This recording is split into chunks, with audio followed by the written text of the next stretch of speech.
घने जंगलों के बीच एक छोटा सा गांव था, चंद्रपुर। दिन में यह गांव बिल्कुल सामान्य लगता था, लेकिन सूरज ढलते ही यहां सन्नाटा छा जाता। कोई भी सूरज के बाद घर से बाहर नहीं निकलता था। कहते थे कि रात होते ही गांव में कुछ अनदेखी परछाइयां घूमने लगती हैं। कई साल पहले चंद्रपुर में एक भयानक आग लगी थी। उस आग में गांव का पुराना मंदिर, कई घर और कुछ लोग भी जल गए थे। उसी दिन से गांव का माहौल बदल गया।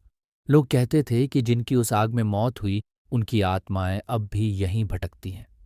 एक दिन शहर से आरव नाम का एक लड़का अपने पापा के साथ इस गांव में आया। उसके पापा एक सरकारी काम से आए थे। गांव वालों ने उन्हें साफ मना किया।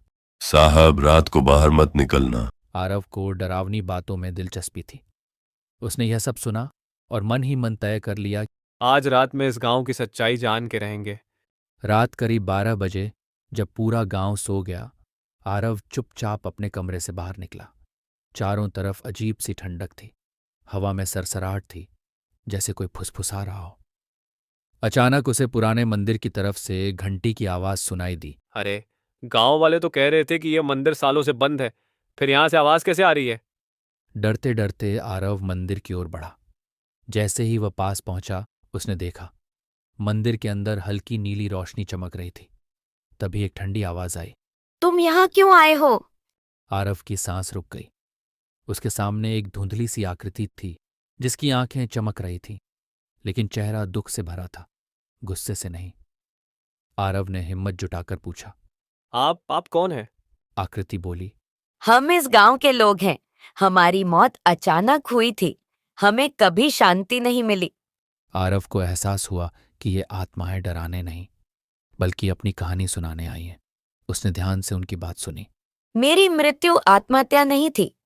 वह किसी की घोर लापरवाही के कारण हुई, जिसकी सच्चाई आज तक सामने नहीं आ पाई। सुबह होने से पहले आत्मा ने कहा, अगर तुम हमारी कहानी दुनिया तक पहुंचा दो, तो शायद मुझे मुक्ति मिल जाए। अचानक तेज हवा चली और सब कुछ गायब हो गया।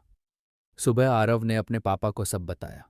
शुरू में किसी ने यकीन नहीं किया, लेकिन बाद में पुराने कागजों और सबूतों से सच्चाई सामने आई। सरकार ने जांच करवाई और दोषियों को सजा मिली। कुछ ही दिनों बाद गांव वालों ने महसूस किया कि रात का डर खत्म हो गया है। मंदिर से अब कोई अजीब आवाज नहीं आती थी। चंद्रपुर अब भी शांत था, लेकिन अब वह भूतिया नहीं, बल्कि एक मुक्त आत्माओं वाला गांव बन चुका था।